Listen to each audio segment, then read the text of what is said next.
Bismillahirrahmanirrahim. Assalamualaikum warahmatullahi wabarakatuh. Waalaikumsalam warahmatullahi wabarakatuh. Apa kabar hari ini ibu-ibu? Alhamdulillah, luar biasa. Allahu Akbar. Yes. Semangat semua ya. Semangat. Pertama-tama marilah kita panjatkan puja dan puji syukur kita kehadirat Allah Subhanahu wa taala yang mana telah memberikan kita rahmat, taufik, hidayah serta inayahnya kepada kita semua sehingga kita dapat berkumpul di TK Dharma Wanita 1 Karangjoho ini tanpa ada halangan suatu apapun. Amin. Kedua kalinya sholawat serta salam semoga tetap terlimpahkan kepada junjungan kita Nabi Agung Muhammad Sallallahu Alaihi Wasallam yang telah membimbing umatnya dari zaman jahiliyah menuju zaman Islamiyah, yakni zaman yang kita nantikan syafaatnya di hari Yaumul Qiyamah. Allahumma amin. Ketiga kalinya saya mengucapkan banyak terima kasih kepada bunda-bunda semua yang sudah mau meluangkan waktunya di TK Dharma Wanita 1 Karangjoho ini untuk mengikuti kegiatan saya di aksi nyata pengimbasan modul 1.4 penerapan budaya positif oleh Ayu Nugraini Saputri CGP Angkatan 9 Kabupaten Ponorogo. Jadi ini nanti kita akan sharing bersama. Saya akan bercerita pengalaman saya mengikuti CGP Angkatan 9 ini. Ternyata mengikuti CGP itu tidak sesulit yang kita bayangkan. Sangat seru sekali dan banyak pengalaman baru. Contohnya kita mempunyai teman dari berbagai jenjang. Contoh kita di sini adalah guru TK, kita akan berkenalan dengan guru SD, SMP, SMK. Ternyata mereka welcome kepada kita. Tidak membedakan kamu guru TK, kamu guru SD, SMP, SMK, tidak. Tetapi kita semua adalah teman. Kita semua adalah saudara. Seperti itu. Nah, sekarang penerapan budaya positif.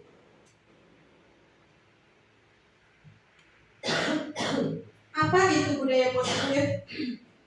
Apakah ibu-ibu ada yang tahu apa itu budaya positif? Tahu. Monggo ibu. Budaya positif itu adalah pembiasaan perilaku baik, baik meliputi sikap, perilaku anak, atau kegiatan-kegiatan anaknya. Terima kasih ibu. Kita beri tepuk tangan. Ya, benar sekali ibu. Budaya positif itu adalah nilai-nilai, keyakinan dan kebiasaan di sekolah yang berpihak pada murid agar murid dapat berkembang menjadi pribadi yang kritis, penuh hormat dan tanggung jawab. Jadi budaya positif itu selalu kita terapkan di sekolah kita untuk mendidik putra-putri kita di sekolah supaya menjadi profil pelajar Pancasila.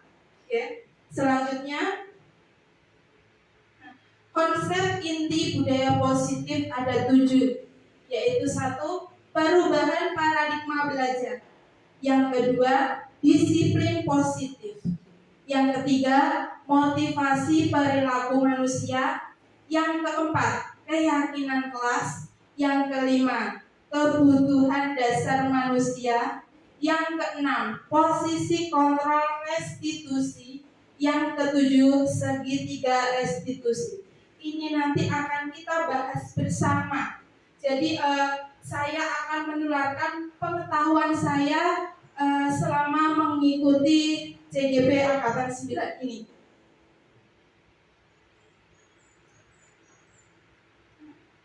Filosofi pendidikan Ki Hajar Dewantara. Pendidikan adalah memberi tuntunan terhadap segala kekuatan, kodrat yang dimiliki anak agar ia mampu mencapai keselamatan dan kebahagiaan yang setinggi-tingginya, baik sebagai seorang manusia maupun sebagai anggota masyarakat. Kemudian yaitu perubahan paradigma. Perubahan paradigma teori kontrol, ilusi kontrol. Berikut ini paparan Dr. William Glasser dalam kontrol teori untuk meluruskan miskonsepsi tentang kontrol. Ilusi guru mengkontrol murid. Ilusi bahwa semua penguatan positif, efektif, dan bermanfaat. Ilusi bahwa kritik dan membuat orang merasa bersalah dapat menguatkan karakter. Ilusi bahwa orang dewasa memiliki hak untuk memaksa. Bisakah kita mengontrol seseorang? Bagaimana? Bisakah kita mengontrol seseorang? Saya bisa. Bisa. Baiklah, perubahan paradigma. Kita akan menjelaskan tentang stimulus respon. Realitas kebutuhan kita sama. Semua orang melihat hal yang sama. Kita mencoba mengubah orang agar berpandangan sama dengan kita. Perilaku buruk dilihat sebagai suatu kesalahan. Orang lain bisa mengontrol saya. Saya bisa mengontrol orang lain. Pemaksaan ada pada saat berjugat gagal. Model berpikir menang atau kalah. Kalau kita menggunakan teori kontrol, realitas kebutuhan kita berbeda. Setiap orang memiliki gambaran yang berbeda. Kita berusaha memahami pandangan orang lain tentang dunia. Semua perilaku memiliki tujuan. Hanya Anda yang bisa mengontrol diri Anda. Anda tidak bisa mengontrol orang lain. Kolaborasi dan konsensus menciptakan pilihan-pilihan baru. Model berpikir menang-menang. Jadi kita tidak bisa mengontrol orang lain, tetapi kita bisa mengontrol diri kita sendiri. Karena pandangan semua orang itu berbeda-beda dan mempunyai tujuan sendiri-sendiri. Seperti itu. Apa makna disiplin? Apakah Bunda-bunda tahu apa itu makna disiplin? Tepat waktu. Tepat waktu, Bertanggung jawab. bertanggung jawab. Nah, disiplin positif. Dalam budaya kita, makna kata disiplin dimaknai menjadi sesuatu yang dilakukan seseorang pada orang lain untuk mendapatkan kepatuhan. Kita cenderung menghubungkan kata disiplin dengan ketidaknyamanan. Ki Hajar Dewantara menyatakan bahwa di mana ada kemerdekaan, disitulah harus ada disiplin yang kuat. Sungguh pun disiplin itu bersifat self-disiplin, yaitu kita sendiri yang mewajibkan kita dengan sekeras-kerasnya. Tetapi itu sama saja, sebab jikalau kita tidak cakap melakukan self-disiplin, wajiblah penguasa lain mendisiplinkan diri kita. Dan peraturan demikian itulah harus ada di dalam suasana yang merdeka. Ki Hajar Dewantara, Pemikiran, Konsepsi, Keteladanan, Sikap Merdeka, Cekatan kelima, 2013 halaman 470. Sebagai pendidik, tujuan kita adalah menciptakan anak-anak yang memiliki disiplin diri, sehingga mereka bisa berperilaku dengan mengacu pada nilai-nilai kebajikan universal dan memiliki motivasi intrinsik, bukan ekstrinsik. Jadi tujuan kita sebagai pendidik itu yaitu menjadikan disiplin untuk anak didik kita ke akarnya, bukan hanya ekstrinsik saja, tapi intrinsik. Nilai kebajikan universal dari 6 institusi. profil pelajar Pancasila. Yang kedua, IBO Primary Years Program PYP. 9 pilar karakter Indonesia Heritage Foundation IHF. Petunjuk seumur hidup dan keterampilan hidup. The Seven Essential Virtues. The Virtues Project. Proyek nilai-nilai kebajikan. Nilai-nilai kebajikan universal. Profil pelajar Pancasila, yaitu beriman, bertakwa pada Tuhan Yang Maha Esa dan berakhlak mulia, mandiri, bernalar kritis, berkebinekaan global, bergotong royong, dan kreatif. IBO Primary Years Program PYP, sikap murid, yaitu toleransi, rasa hormat, integritas, mandiri, menghargai, antusias, empati, keingintahuan, kreativitas, kerjasama, percaya diri, komitmen. 9 pilar karakter Indonesian Heritage Foundation IHF. Yang pertama yaitu cinta Tuhan dan segenap ciptaannya. Yang kedua, kemandirian dan tanggung jawab. Yang ketiga, kejujuran, amanah, diplomatis. Yang keempat, hormat dan santun. Yang kelima, dermawan, suka menolong, dan gotong royong. Yang keenam, percaya diri, kreatif, dan pekerja keras. Yang ketujuh, kepemimpinan dan keadilan. Yang kedelapan, baik dan rendah hati. Yang kesembilan, toleransi, kedamaian, dan kesatuan. Motivasi perilaku manusia untuk menghindari ketidaknyamanan atau hukuman. Itu yang bersifat eksternal, yaitu untuk menghindari ketidaknyamanan atau hukuman. Kemudian untuk mendapatkan imbalan atau penghargaan dari orang lain. Jadi yang bersifat eksternal itu yang dari luar. Karena kalau dari luar kita kan dapat pengakuan dari orang lain, kita merasa bangga seperti itu. Yang bersifat internal itu dari dalam diri kita, yaitu untuk menjadi orang yang merdeka, ingin dan menghargai diri sendiri dengan nilai-nilai yang mereka percaya. Jadi kalau kita yang bersifat internal itu yaitu dari dalam diri kita sendiri. Jadi lebih bisa menghargai diri sendiri, lebih memerdekakan diri kita sendiri seperti itu. Hukuman, konsekuensi, restitusi. Perbedaan hukuman dan konsekuensi.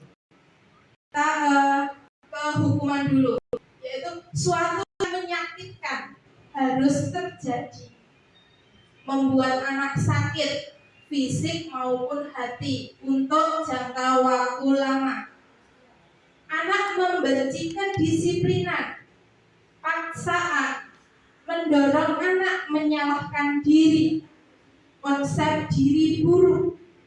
Anak belajar menyembunyikan kesalahan. Dampak pada murid menjadi marah, merasa bersalah, rendah diri, mengasingkan diri. Itu adalah bentuk dari hukuman. Kalau kita belajar tentang konsekuensi, yaitu sesuatu harus terjadi, membuat anak merasa tidak nyaman dalam jangka waktu pendek. Anak menghargai kedisiplinan, stimulus respon, mendorong kepatuhan, konsep diri baik. Anak belajar mematuhi peraturan, kehilangan hak, waktu, jeda seorang diri, penahanan. Nah, sekarang kita akan membedakan. Nah, ada tindakan guru di sini ada beberapa tindakan guru, itu termasuk hukuman atau konsekuensi, kita akan jawab bersama. Oke. Yang pertama, mencatat 100 kali di dalam buku kalimat, saya tidak akan terlambat lagi karena terlambat ke sekolah. Ini nanti kita akan saya bagikan sedikit setipinot ini, ya. Lari mengelilingi lapangan basket 2 kali karena terlambat hadir di sekolah. Murid diminta untuk push up 15 kali karena tidak menggunakan masker ke sekolah. Menggantikan kertas tugas teman yang telah dicoret-coret. Membersihkan tumpahan air di meja tulis karena singgung pada saat belajar. Berdiri di depan kelas sambil mengangkat kaki 1 karena tidak bisa menjawab pertanyaan. Kehilangan 10 menit jam istirahat untuk mengerjakan tugas karena terlambat datang dan tertinggal pelajaran selama 10 menit. Jadi akan saya bagikan mangke dengan isi sendiri-sendiri. Terus kalau sudah selesai ditempel di depan sini. Setiap pertanyaan, semua pertanyaan Itu yang ditulis cukup pembuktian ya, konsekuensi atau hukuman. Itu nggak ditempelkan sesuai dengan tindakan guru itu toh, Mbak? Ya, ditempelkan begitu saja. Sebelahnya saja ya, di sebelahnya, kan Ya. tidak di bawah maksudnya Ya, ya. di sebelah. Nah, sesuai dengan tindakan guru. Ya.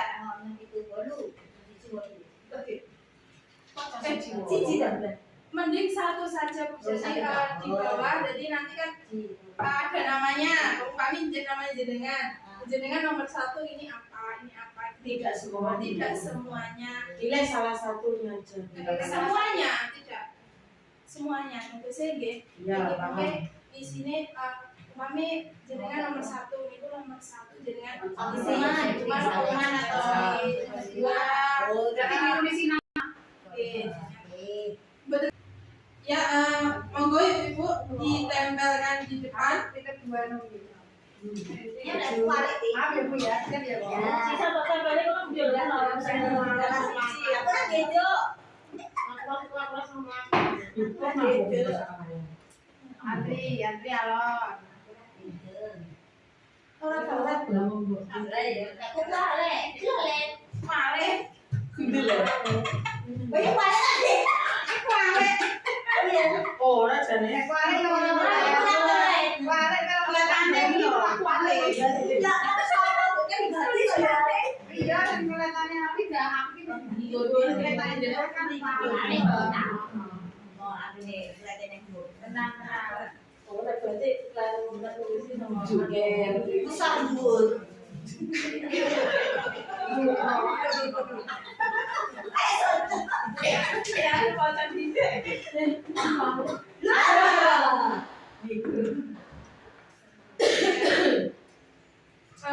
Saya minta tolong salah satu ibu membacakan di depan jawaban dari teman-teman semua, monggo. Oke.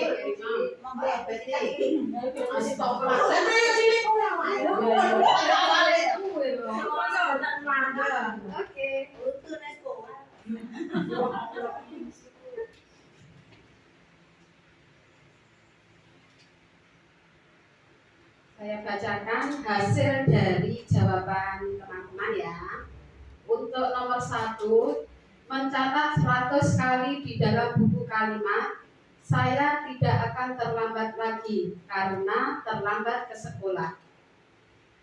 Ini yang ada jawabannya hukuman dan ada jawabannya konsekuensi. Langsung ditanggapi, langsung semuanya jadi jawab.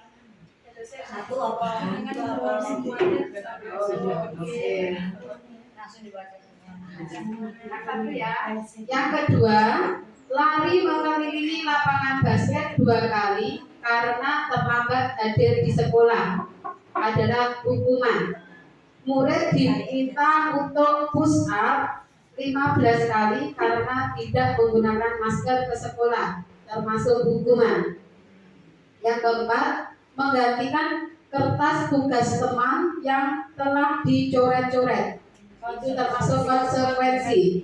Yang kelima, membersihkan tumpahan air di meja tulis karena tersenggol pada saat belajar, termasuk konsekuensi. Yang keenam, berdiri di depan kelas sambil mengangkat kaki satu karena tidak bisa menjawab pertanyaan, termasuk hukuman. Yang ketujuh, kehilangan 10 menit jam istirahat untuk mengerjakan tugas karena terlambat datang dan tertinggal pelajaran selama 10 menit, termasuk konsekuensi. Langsung bisa dibacakan semuanya saja. Tidak usah membaca soalnya. Oke, nomor 1 konsekuensi, nomor 2 hukuman, nomor 3 hukuman, nomor 4 konsekuensi, nomor 5 konsekuensi, nomor 6 hukuman, nomor 7 konsekuensi. Akhiri. Semuanya berarti. Nomor 1 konsekuensi, nomor 2 hukuman, nomor 3 hukuman, nomor 4 konsekuensi, nomor 5 konsekuensi, nomor 6 hukuman, nomor 7 konsekuensi.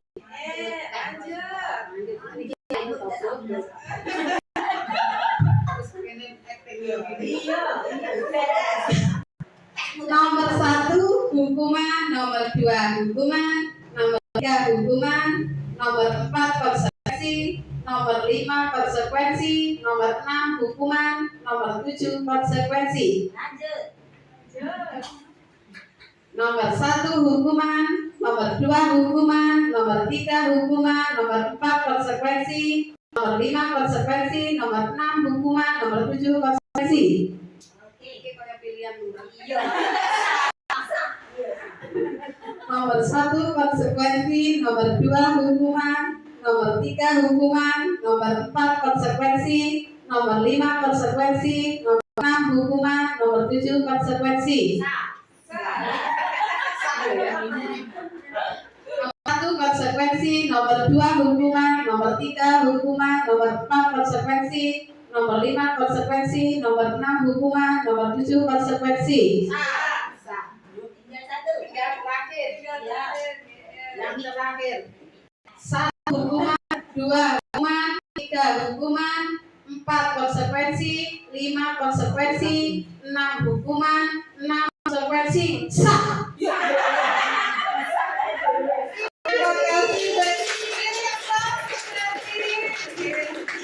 Kembali lagi coba. Apa itu hukuman dan konsekuensi? Kalau hukuman sesuatu yang menyakitkan harus terjadi. Kalau konsekuensi yaitu sesuatu harus terjadi. Hukuman membuat anak sakit fisik maupun hati untuk jangka waktu yang lama. Kalau konsekuensi membuat anak merasa tidak nyaman dalam jangka waktu pendek. Hukuman, anak membenci kedisiplinan. Konsekuensi, anak menghargai kedisiplinan. Kalau hukuman paksaan, kalau konsekuensi stimulus respon. Hukuman mendorong anak menyalahkan diri. Konsekuensi mendorong kepatuhan. Hukuman konsep diri buruk. Konsekuensi konsep diri baik. Hukuman anak belajar menyembunyikan kesalahan. Konsekuensi anak belajar mematuhi peraturan. Hukuman dampak pada murid marah, merasa bersalah, rendah diri, mengasingkan diri. Konsekuensi kehilangan hak, waktu jeda seorang diri, penahanan. Nah, tidak ada jawabannya yang salah atau yang betul, tidak ada.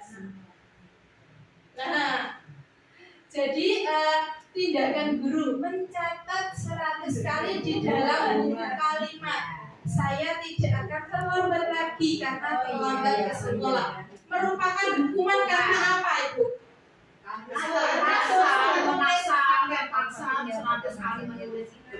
100 kali menulis itu kan memberatkan untuk anak.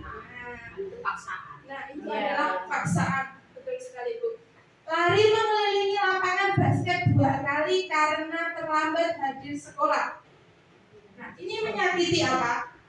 Fisik.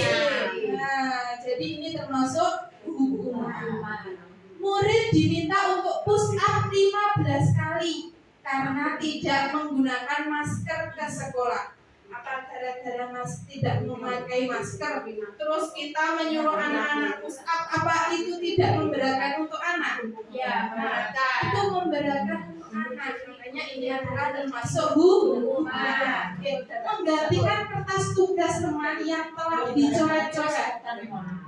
Ini adalah konsekuensi karena kita bertanggung jawab atas kesalahan yang dilakukan.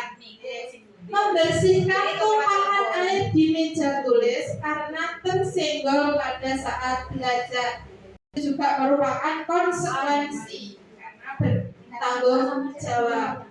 Berdiri di depan kelas sambil mengangkat kaki satu karena tidak bisa menjawab pertanyaan itu juga merupakan hukuman karena menyakiti fisik anak. Kehilangan 10 menit jam istirahat untuk mengerjakan tugas karena terlambat datang dan tertinggal pelajaran selama 10 menit itu merupakan konsekuensi karena terlambat 10 menit jadi waktunya istirahat juga digunakan untuk mengerjakan tugas. Tambah pengetahuan baru ibu-ibu. Jadi kita tahu mana tindakan yang merupakan hukuman, mana tindakan yang merupakan konsekuensi. Kalau kita menerapkan pada anak didik kita, terutama anak-anak PAUD, kita akan lebih enak menggunakan konsekuensi. Kalau hukuman itu mungkin tidak ada, karena biasanya kalau kita mau tadi apa nyanyi ayo, nah itu kan anak-anak lihat itu bukan hukuman bagi anak tapi hadiah katanya ya itu. Selanjutnya yaitu Alfikon, penghargaan yang nilainya sama dengan menghukum seseorang. Pengaruh jangka pendek dan jangka panjang. Penghargaan tidak efektif. Penghargaan merusak hubungan. Nah, jadi penghargaan itu apakah selamanya baik? Tidak. Ada penghargaan yang tidak efektif dan ada penghargaan yang merusak hubungan, pengaruh jangka pendek dan jangka panjang.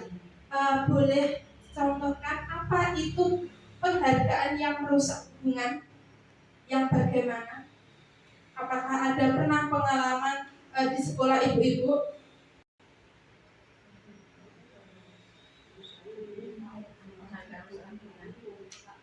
Ya, itu adalah penghargaan, tapi bisa merusak hubungan. Saya kasih contoh ya, seperti kita ada perlombaan di sekolah, kita hanya menyediakan 3 piala.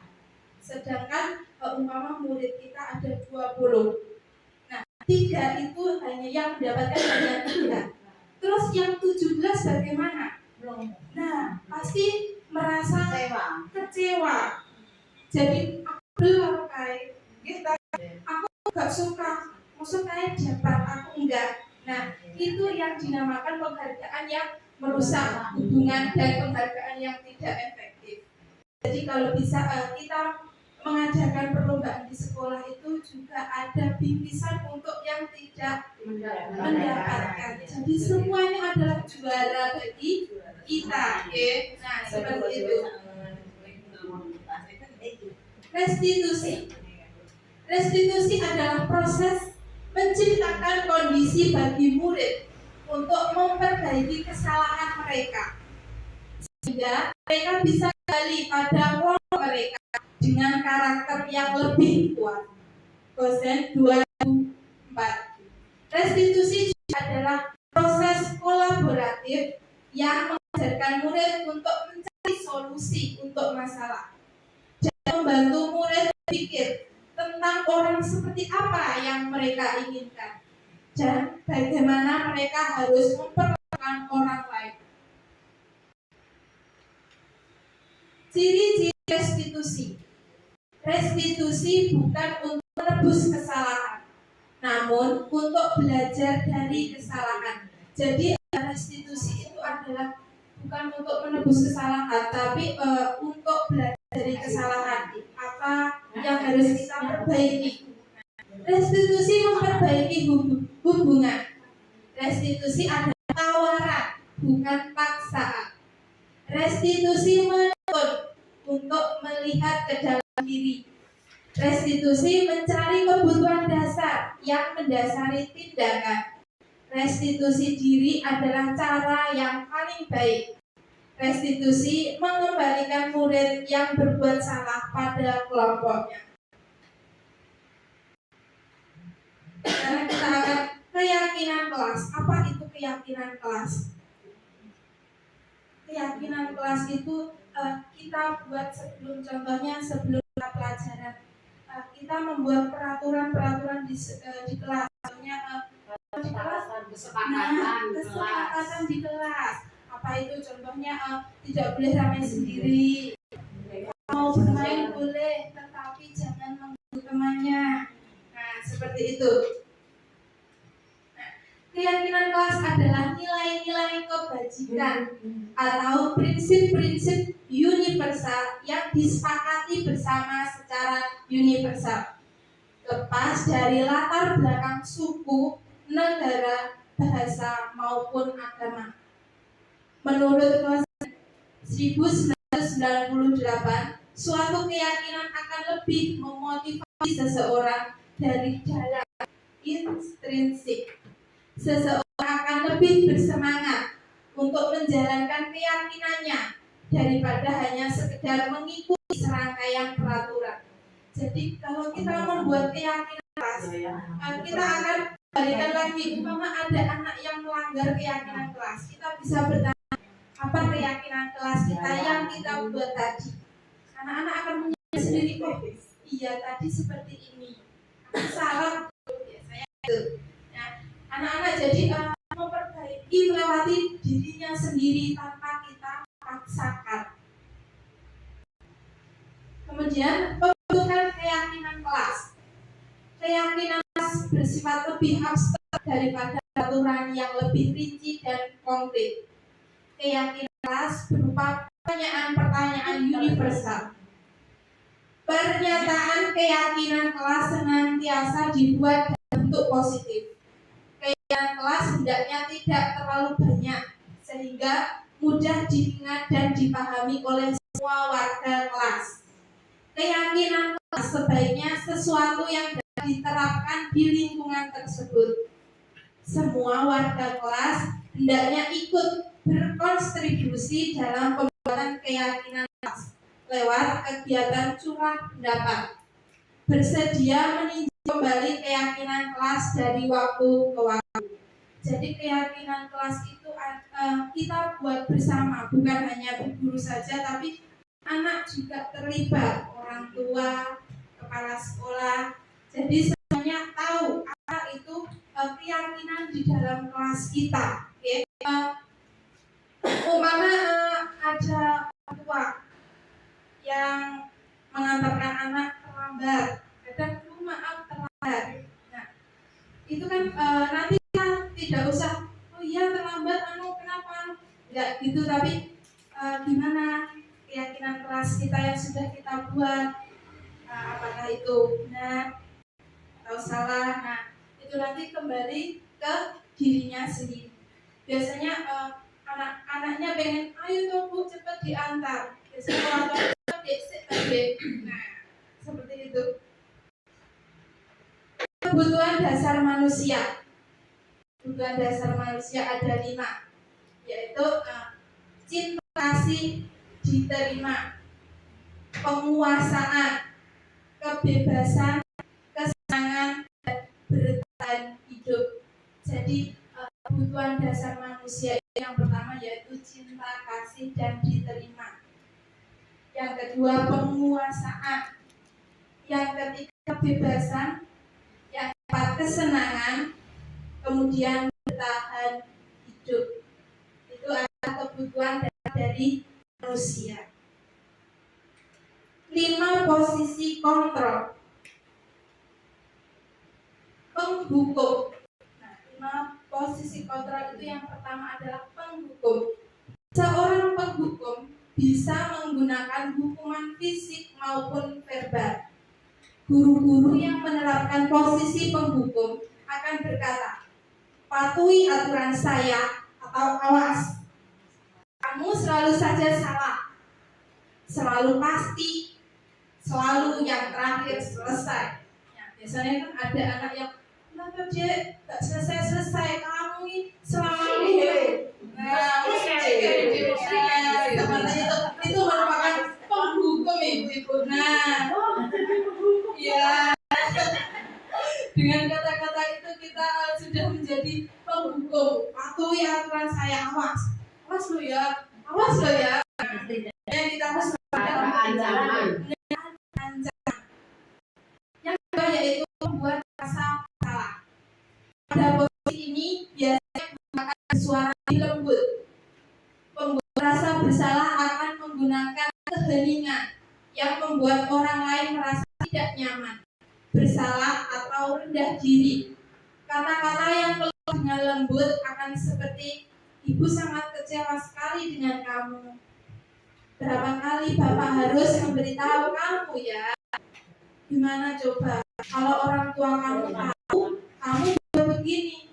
Jadi membuat merasa bersalah itu kita membuat anak merasa bersalah. Contohnya kalau nah lembut tapi ke dalam. Nah, jadi anak-anak akan merasa bersalah. Seperti kata-kata ibu sangat kecewa sekali dengan kamu. Nah, itu kita mendengarnya saja sudah sampai ke hati. Nah, seperti itu. Itu adalah pembuat merasa bersalah. Kemudian kita sebagai teman. Tadi 5 posisi kontrol. Yang pertama tadi apa? Penghukum. Yang kedua membuat rasa bersalah. Yang ketiga adalah kita sebagai teman. Guru pada posisi ini tidak akan menyakiti murid, namun akan tetap berupaya mengontrol murid melalui persuasi. Guru di posisi teman menggunakan hubungan baik dan humor untuk mempengaruhi seseorang. Mereka akan berkata, ayo bapak demi kakak ya. Ayo ingat tidak bantuan bapak selama ini. Ya sudah, kali ini tidak apa-apa. Nanti ibu bantu bereskan. Nah, jadi kalau kita seperti teman itu, kita mengajak anak tanpa paksaan, tanpa membuat bersalah, tanpa menyakiti. Jadi anak-anak akan bersukarela, akan senang karena menganggap kita sebagai seorang teman. Nah, seperti itu. Selanjutnya yaitu pemantau. Pada saat kita mengawasi, kita bertanggung jawab atas perilaku orang-orang yang kita awasi. Posisi pemantau berdasarkan peraturan-peraturan dan konsekuensi. Jadi kalau pemantau itu memantau sesuai dengan peraturan dan konsekuensi. Pertanyaan yang diajukan oleh pemantau yaitu peraturannya apa? Apa yang telah kamu lakukan? Sanksi atau konsekuensinya apa? Jadi ini seperti kita tadi ada keyakinan kelas tadi. Nah, kalau melanggar peraturannya tadi apa? Terus apa yang telah kamu lakukan? Sanksi dan konsekuensinya apa? Nah, itu. Seorang pemantau sangat mengandalkan perhitungan data yang dapat digunakan sebagai bukti atas perilaku seseorang. Posisi ini akan menggunakan stiker, slip catatan, daftar cek. Nah, seperti kalau ada anak yang terlambat, itu kita kan ada catatannya. Nah, itu tadi sanksinya apa kalau terlambat? Apa yang kamu lakukan? Kenapa kok terlambat? Nah, seperti itu. Kemudian manajer, posisi di mana guru buat sesuatu bersama dengan murid, mempersilahkan murid mempertanggungjawabkan perilakunya, mendukung murid agar dapat menemukan solusi atau permasalahannya sendiri. Seorang manajer telah memiliki keterampilan di posisi teman maupun pemantau. Seorang manajer akan berkata, apa yang kita yakini kembali ke keyakinan kelas. Apakah kamu meyakininya? Jika kamu meyakininya, apakah kamu bersedia memperbaikinya? Jika kamu memperbaiki ini, hal ini menunjukkan apa tentang dirimu? Apa rencana kamu untuk memperbaiki hal ini? Nah, jadi manajer itu ada di posisi teman maupun pemantau. Ya, seperti itu. Nah, kita akan ke segitiga restitusi. Segitiga restitusi ada 3, yaitu menstabilkan identitas. Yang kedua, validasi tindakan yang salah. Yang ketiga, menanyakan keyakinan. Stabilkan identitas, bagian dasar dari segitiga. Jadi ada segitiga restitusi, itu ada di bagian paling dasar. Untuk mengubah identitas anak dari orang yang gagal karena melakukan kesalahan menjadi orang yang sukses. Anak yang peraturan karena sedang mencari perhatian adalah anak yang sedang mengalami kegagalan. Dia mencoba untuk memenuhi kebutuhan dasarnya, namun ada benturan. Maka kita harus meyakinkan si anak dengan cara mengatakan kalimat-kalimat ini. Berbuatlah itu tidak apa-apa. Tidak ada manusia yang sempurna. Saya juga pernah melakukan kesalahan seperti itu. Kita bisa menyelesaikan ini. Bapak atau ibu tidak tertarik mencari siapa yang salah, tetapi bapak atau ibu ingin mencari solusi dari permasalahan ini. Kamu berhak merasa begitu. Apakah kamu sedang menjadi teman yang baik bukan buat dirimu sendiri? Nah, dan kita menstabilkan identitas itu yang pertama. Kita mengajarkan anak, contoh anak itu membuat kesalahan. Kita juga pernah melakukan kesalahan, jadi seperti itu. Berbuat salah itu tidak apa-apa. Kita hanya manusia biasa, pasti pernah melakukan kesalahan. Yang kedua, validasi tindakan yang salah. Dalam tahap ini, tindakan guru memvalidasi sikap yang tidak baik seperti bertentangan dengan aturan yang ada. Namun, sebenarnya tujuan untuk menunjukkan bahwa guru memahami alasan dibalik tindakan murid. Kalimat-kalimat di bawah ini mungkin terdengar asik buat guru. Namun, bila dikatakan nada tanpa menghakimi akan memvalidasi kebutuhan mereka. Yang pertama, padahal kamu bisa melakukan yang belum lebih buruk dari ini ya. Apa kamu punya alasan mengapa melakukan ini? Kamu patut bangga pada dirimu sendiri karena kamu telah melindungi sesuatu yang penting buatmu. Kamu boleh mempertahankan sikap itu, tapi kamu harus menambah sikap yang baru. Contohnya seperti ada anak yang bermain balok. Dia asik bermain balok, tiba-tiba ada temannya tidak sengaja nyenggol baloknya itu. Nah, padahal itu tidak sengaja. Tapi yang merasa punya balok kan marah karena mempertahankan hasil karyanya. Nah, itu tadi mukul yang tidak sengaja itu tadi dipukul. Nah, seperti itu. Tapi dia bangga karena bisa mempertahankan baloknya itu tadi.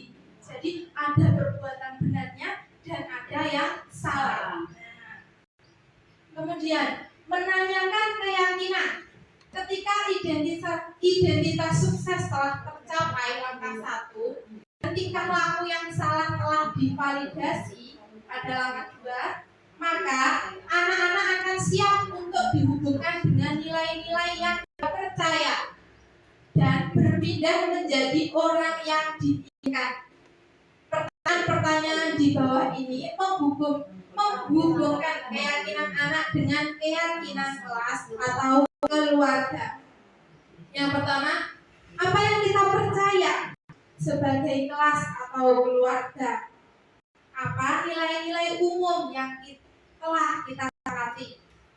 Apa bayangan kita tentang kelas yang ideal? Kamu mau jadi orang yang seperti apa? Seperti apa yang kita yakini di kelas kita tadi? Apa keyakinan kelas yang kita sepakati tadi? Nah, ini adalah tahap yang terakhir. Ini ada contoh video tentang penerapan segitiga restitusi.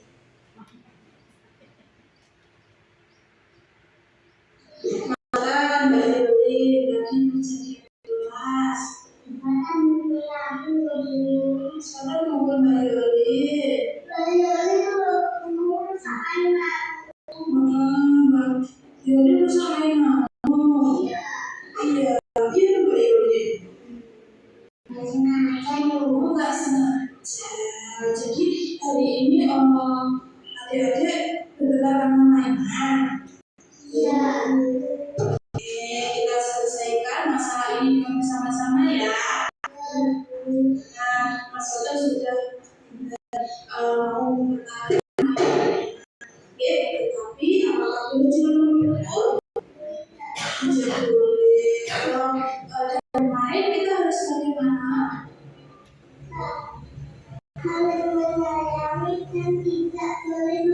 Oke, jadi Mas Oda tahu yang mana perbuatan yang baik? Oh, yang menyayangi ya. Kalau Mas Oda tadi sudah beriolin, apa yang Mas Oda lakukan? Memaafkan, minta maaf. Oh, minta maaf Mbak Yeri. Ya, sekarang sudah berteman lagi ya. Iya. Mas Oda sama Mbak Yuri menjadi anak yang baik. Siap? Oke. Nah, itu tadi contoh video penerapan segitiga restitusi. Jadi kita yang pertama tadi apa Bu? Validasi tindakan yang salah dulu. Kita menanyakan apa tindakan yang salah. Oh, yang pertama itu menstabilkan identitas. Jadi apa yang dilakukan tadi? Nah, apa yang dilakukan, apa yang terjadi? Kenapa kok sampai terjadi pukul memukul itu tadi sampai bertengkar? Kenapa? Terus, tindakan yang salahnya apa? Kita menjelaskan. Jadi ini tindakan yang benar, ini tindakan yang salah. Seperti memukul tadi adalah tindakan yang salah. Nah, seperti itu. Kemudian menanyakan keyakinan. Jadi keyakinan apa yang kita sepakati, apa yang dilakukan, apakah boleh main itu sambil memukul teman, merusak mainan. Nah, seperti itu. Jadi anak akan menentukan apa itu yang merupakan keyakinan dia, mana yang benar dan salah itu akan tahu. Nah, seperti itu. Nah, kita sudah ada ujung acara yaitu refleksi kegiatan hari ini. Monggo Ibu bisa merefleksikan kegiatan yang sudah kita lakukan hari ini. Bisa apa yang sudah didapatkan oleh kegiatan hari ini, bagaimana bisa masukan untuk saya depannya, seperti itu. Monggo. Siapa?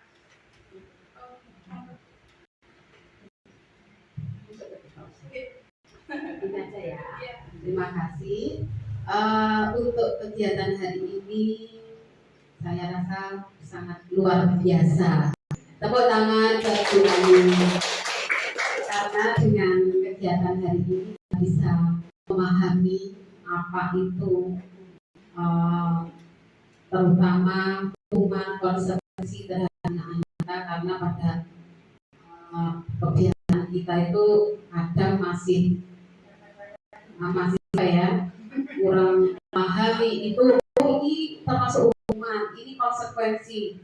Padahal untuk menghadapi anak itu kan memang tidak sembarangan ya. Jadi kita memang harus benar-benar paham tentang hukuman dan konsekuensi sehingga bisa menjadikan apa tadi yang temanya tadi, yaitu budaya positif terutama di lembaga kita terhadap kebiasaan anak-anak kita di TK.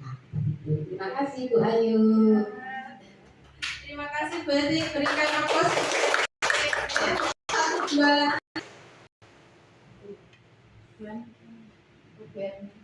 Monggo, siapa yang mau merefleksikan kegiatan hari ini? Monggo Mbak. Mbak Erna.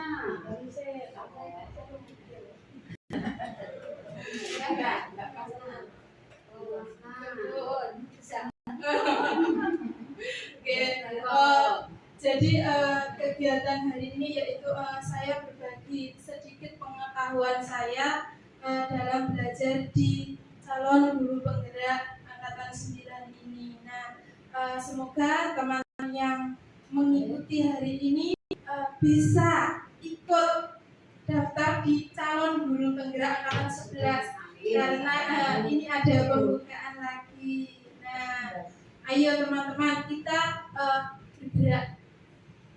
tergerak, terus kita bisa menggerakkan. Nah, seperti saat ini yang saya lakukan. Terima kasih teman-teman. Mohon maaf bila dalam saya menyampaikan materi masih banyak kekurangan, masih banyak kesalahan, karena kesempurnaan hanya dari Allah Subhanahu wa Ta'ala. Salam guru penggerak, tergerak, bergerak, menggerak. Ayo kita bersama-sama ya.